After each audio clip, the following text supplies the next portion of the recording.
Good afternoon. Well, it's a cold, gray day today.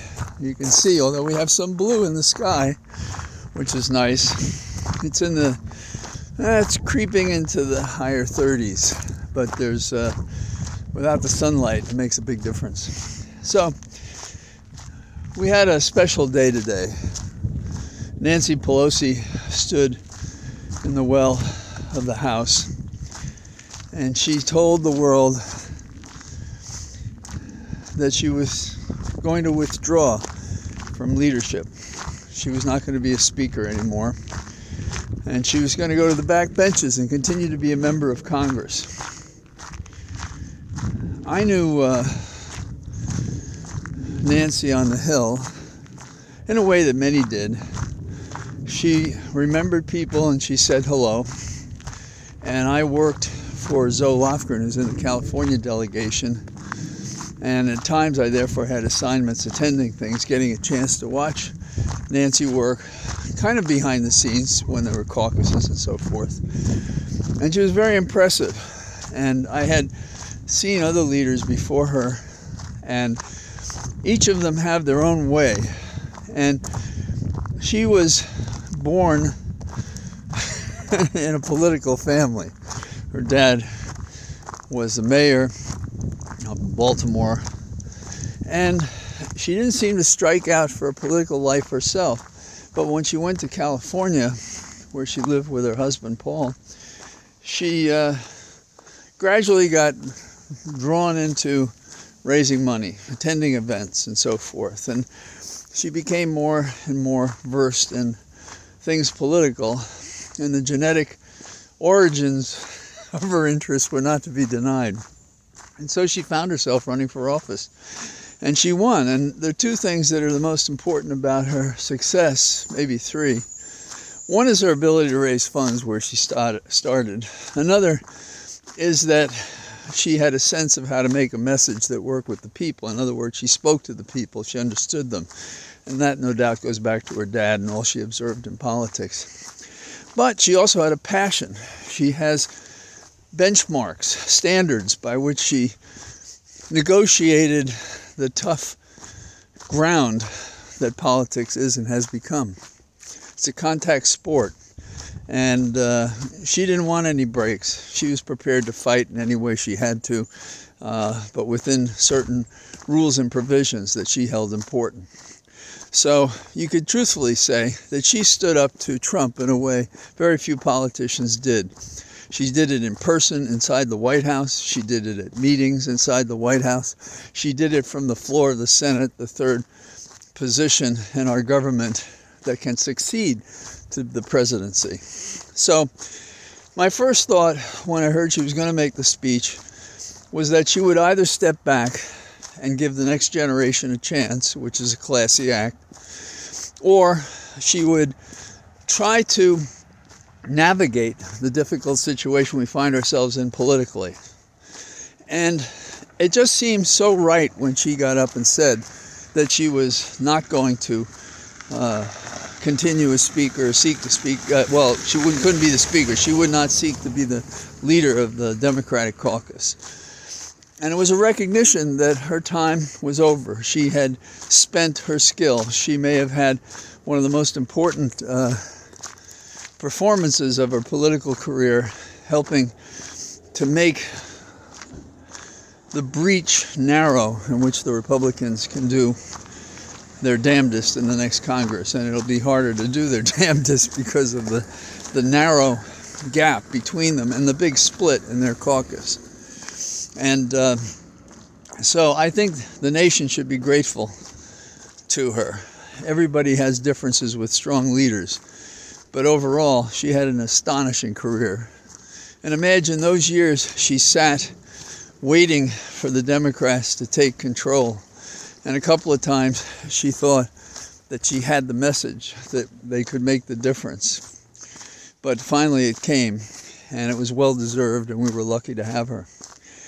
And the next question, what's going to happen? Well, she said she's going to go to the back benches. And one of my favorite lesser considered, maybe lesser known presidents was John Quincy Adams. And John Quincy Adams, when he lost the presidency in what would have been his second term, he went to Massachusetts, and he is the only politician in American history after the presidency that he returned to Congress as a backbencher. And he made serious contributions, particularly involving his slavery position, and we've seen some of that popularized in recent years. And so there's a lot of service an experienced, intelligent person can give. And we do talk about the wisdom body one earns by life's experience and by application and so forth. And so any Congress that has Nancy as a backbencher has a terrific future ahead of it. Now, you can't mention Nancy without mentioning what's next.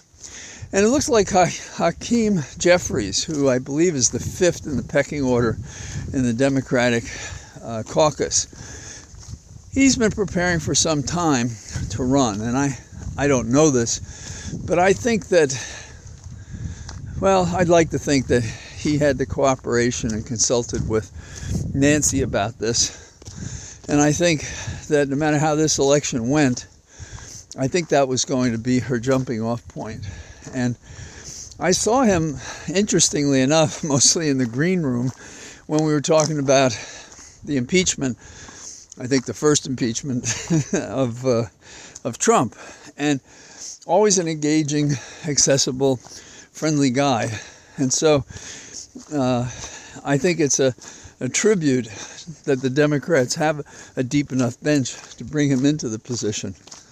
So I think that we have a good passage here, a strong passage, and I think the team that Hakeem will put together is necessary almost, because there has to be a change of leadership over time. When I've had some leadership positions, minor as compared to what we're talking about, of course, what I found was if you actually make decisions, you get to a point where you've carved up your audience or your group to such a point that they're tired of you. They'd like you to go take a rest for a while and come back when we've forgotten why we disagreed with you. Well, I don't think that Pelosi had done that, but I do think the younger generations in the Democratic caucus have to be dealt with in a way that allows them participation, encouragement, and promise. And if that's the Democratic lineup on the issues, so should it be within the caucus. So I think this is a good time for the Democrats to get ready for what's going to be one of the most arduous periods in the Congress in modern times. Not that this hasn't happened before, but it's happening now at a time when we literally are divided between Democrats and autocrats, between people who care and those who don't, between people who do care about the quality of politicians. And in this regard, I even cite McConnell. I'm not supporting him, don't get me wrong, but he was right. And few Republicans are saying that or adapting to that reality. And so as a result, we're going to be in hand-to-hand combat right down to 2024.